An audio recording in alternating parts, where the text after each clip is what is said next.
À Pôle emploi Auvergne-Rhône-Alpes, ils font danser les chômeurs devant leur futur employeur pour essayer de déceler dans leur pas de danse le savoir-être. Sauf que, à part décrocher un casting avec Danse avec ton chômeur, pas sûr que ça leur permette de trouver un boulot tout ça. Au moins, les macronistes, ils débordent d'idées pour essayer de trouver des boulots qui n'existent pas à des chômeurs qui sont beaucoup trop nombreux. En tout cas, nous, on ne recrute pas en faisant danser nos salariés, donc si nos vidéos te plaisent, pense à partager, à commenter, à liker, à parler de ça autour de toi, et puis à nous offrir un petit don si tu en as les moyens, parce qu'on ne vit que grâce à vous. Allez, comme d'habitude, on commence avec un petit point sur le conflit israélo-palestinien, en commençant avec des chiffres. Parmi les 5087 personnes officiellement tuées en Palestine, on compte plus de 2000 enfants et 1100 femmes, a indiqué ce lundi le ministère de la Santé du Hamas. Le nombre d'enfants morts à Gaza en 2 semaines est donc supérieur à celui des enfants tués depuis 20 mois dans la guerre en Ukraine. Ça paraît beaucoup et pourtant ce bilan semble largement sous-estimé. L'armée de l'air israélienne affirme en début de semaine avoir mené jusqu'à présent des frappes contre plus de 10 000 cibles à Gaza et ces énormes bombes et têtes de missiles, toutes supposées être des armes de précision, sont en réalité dirigées contre des concentrations de population. Tu as l'association de secours et de travaux des Nations Unies qui appartient à l'ONU et qui fournit de l'aide à la population palestinienne. Eux, ils estiment que la moitié de la population de Gaza a fui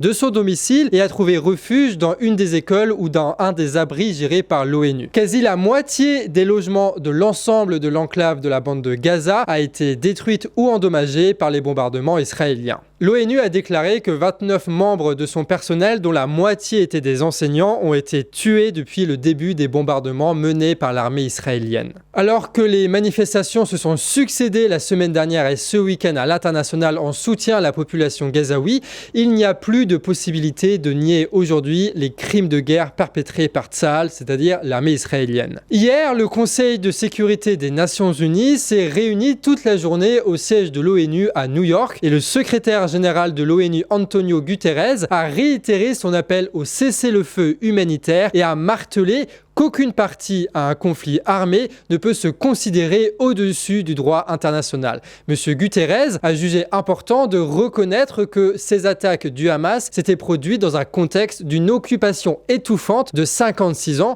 Il est important de reconnaître que l'attaque du Hamas ne sort pas de nulle part. Le peuple palestinien subit une occupation étouffante depuis 56 ans. Je suis profondément préoccupé par les violations claires du droit humanitaire dont nous sommes témoins à Gaza. Que les choses soient bien claires, dans le cadre d'un conflit armé, aucune partie n'est au-dessus des lois humanitaires internationales. Ce qui lui a valu des accusations graves de la part du ministère des Affaires étrangères israélienne, comparant le combat contre le Hamas au combat contre le nazisme, et a demandé la démission de M. Guterres, le secrétaire général de l'ONU. Monsieur le secrétaire général, dans quel monde vivez-vous? Ce n'est définitivement pas notre monde. Le Hamas, c'est les nouveaux nazis. Et tout comme le monde civilisé s'est uni pour vaincre les nazis, le monde civilisé doit s'unir derrière Israël pour vaincre le Hamas.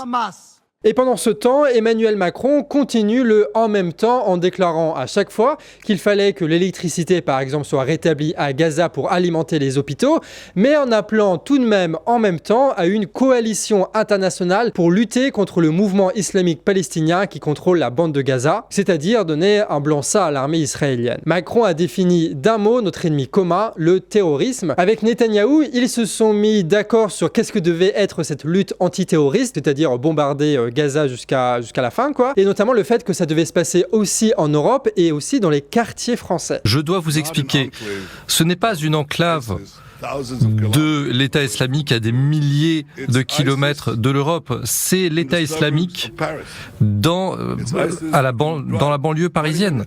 C'est l'équivalent. Vous prenez la voiture pendant 20 minutes et c'est comme si vous arriviez en banlieue parisienne après 20 minutes de voiture et que vous aviez une enclave terroriste là-bas. Donc on doit faire tout ce qui est en notre pouvoir pour détruire le Hamas à Gaza. C'est là où tu remarques que le gouvernement israélien sont totalement des suprémacistes en fait. À voir donc comment le massacre de la population de Gaza et la destruction de l'ensemble de ses infrastructures et une guerre régionale au Moyen-Orient pourraient résoudre le problème du terrorisme. C'est un peu une question sarcastique, un tout petit peu. Et à voir comment ça va se traduire, en tout cas sur notre terrain à nous, comment est-ce que le pouvoir va réutiliser le conflit israélo-palestinien pour renforcer sa répression. Par exemple, vous l'avez dit, dans une précédente quotidienne, l'État français a investi dans des chars d'assaut de maintien de l'ordre pour essayer de contrôler la population qui pourrait se révolter. Donc ça, c'était pour la partie sur le conflit israélo-palestinien. On en reparlera évidemment demain à 18h, mais pour l'instant, on va passer au reste de l'actualité. Les États de l'Union européenne ont signé un nouvel accord pour la revente de l'électricité enfin.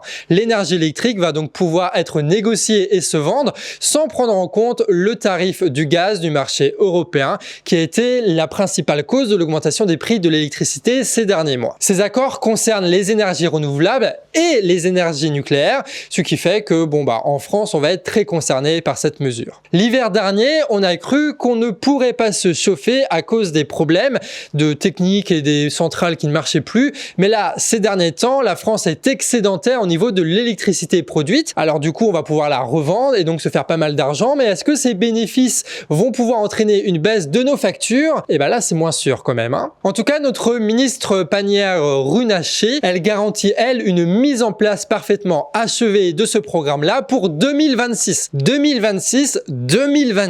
On a donc un problème de prix qui est apparu en 2022. Nous sommes en 2023 et ils annoncent le régler en 2026. Voilà. C'est long.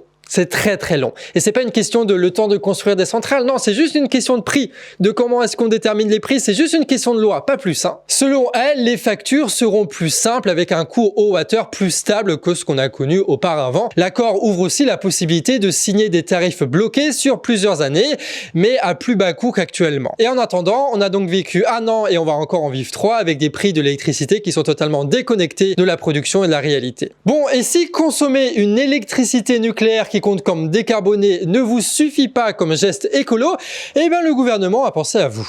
Depuis lundi, dans tous les bureaux de tabac, on retrouve des tickets à gratter qui soutiennent la préservation de la biodiversité. C'est beau dit comme ça. Pour seulement 3 €, vous pourrez gagner jusqu'à 30 000 € et arrêter de faire pipi sous la douche. Et ça, c'est quand même stylé. La ministre Sarah El Haïry le garantit grâce au QR code présent sur le ticket. Tout le monde pourra découvrir les sujets défendus par ce ticket et par le gouvernement. Et tout le monde se sentira concerné par l'écologie, même Patrick Pouyanné, le PDG de Total. Bon, c'est une blague, enfin juste ce petit bout là, parce que le ticket, lui, c'est pas une blague, il existe vraiment et il a la même utilité que tous les numéros verts qui ont été pondus par le gouvernement à chaque fois qu'il y a une crise qui a surgi et qu'il fallait prouver que le gouvernement servait à quelque chose. Et encore, on sait même pas si le financement de ce ticket ne va pas finir dans un obscur fonds Marianne comme la dernière fois. Et certains diront qu'une loterie pour financer l'écologie, en réalité, c'est un impôt caché où on profite de l'espoir de sortir de la galère pour financer ce qui aurait dû l'être par l'impôt sur les grandes fortunes, sur les super profits ou sur l'évasion fiscale. Quand il s'agit de taxer les pauvres, la Macronie déborde de créativité, c'est incroyable. Par contre, si vous avez 3 € en trop,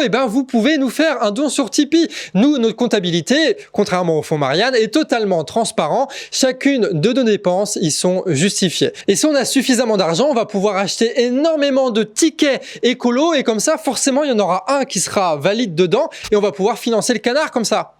Comme ça que ça marche la loterie, non? Non? Donc le gouvernement cherche à financer des projets écolos et ça tombe bien, il y en a un qui a été financé il y a pas longtemps là, et ça en Bretagne en plus, donc on va en parler, et ça concerne des compagnies aériennes. Et ouais. La société Céleste a reçu l'approbation du ministère de l'Environnement. L'entreprise sera soutenue à 60% par des aides publiques sous forme de 3,5 millions de prêts sans intérêt accordés par les collectivités locales. Tout cela pour une ligne intérieure qui va de Brest à Orly, donc en avion. Alors qu'en réalité, il y a bien un TGV qui va de Brest à Paris-Gare de Montparnasse, et cela en 3h49. Mais en avion, le vol ne dure que 1h25, mais sans compter l'enregistrement et sans compter le fait que après tu as 45 minutes de transport en commun à Paris pour aller de Orly à Montparnasse. Donc au mieux, ça te fait gagner 1 heure de trajet mais au prix d'une pollution considérable. Et en plus des aides publiques, la société a trouvé des financements privés. C'est comme ça qu'ils ont réussi à s'installer. Environ 60 entreprises de Brest et de Bretagne ont investi de l'argent dans le projet parce que ça permettrait d'améliorer la connectivité de la région. En examinant un petit peu les soutiens au projet, on réalise réalisent que l'objectif final est de faciliter les déplacements des cadres qui doivent se rendre à Paris et qui préfèrent ne pas prendre le train. Selon une étude de The Shift Project, le truc de Jean Covici, là, les cadres prennent 37 fois plus l'avion en France que les ouvriers. Alors qu'ils pourraient juste se parler sur Discord. Ça marche bien, les conversations de cette chat vocale, il y a les caméras et tout, ils mettent leur petite chemise de cadre et voilà, et ça passe. Hein. Pas besoin de prendre l'avion les gars. Hein. Surtout qu'ils vont en première classe avec leur TGV, ils ont des sièges qui sont comme ça, ils sont tranquilles, il n'y a pas de bébé qui crie et tout, ils sont bien dans le TGV en vrai. Et après on s'étonne qu'il y ait des écolos qui fassent de l'activisme comme ceux de dernière rénovation là récemment. Alors, attendez. Avec dernière rénovation.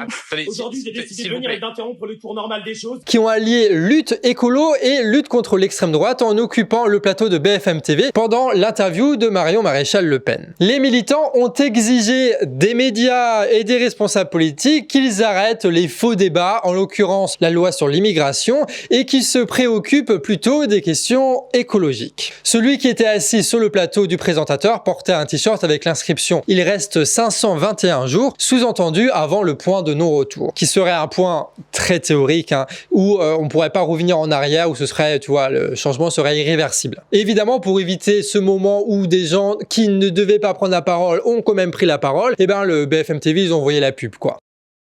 Ce soir, à 20... D'ailleurs, on vous prévient, il va y avoir des pubs maintenant dans les vidéos du Canard au plein milieu, tu vois. On en avait avant, on en avait après, et maintenant ça va être au plein milieu. Mais c'est pas de notre faute, hein. Nous on a toujours dit non à ça. C'est juste que YouTube va l'imposer à partir de novembre pour augmenter sa rentabilité. Et du coup, bah voilà, vous aurez des pubs. Et si vous voulez trouver des solutions à ces pubs-là, eh ben vous pouvez payer YouTube pour YouTube Premium ou trouver des solutions sur Internet. Sur ce, amis réfractaires, merci à tous d'avoir regardé cette vidéo et on se retrouve demain à 18 h pour votre prochaine Actu Réfractaire. Des bisous.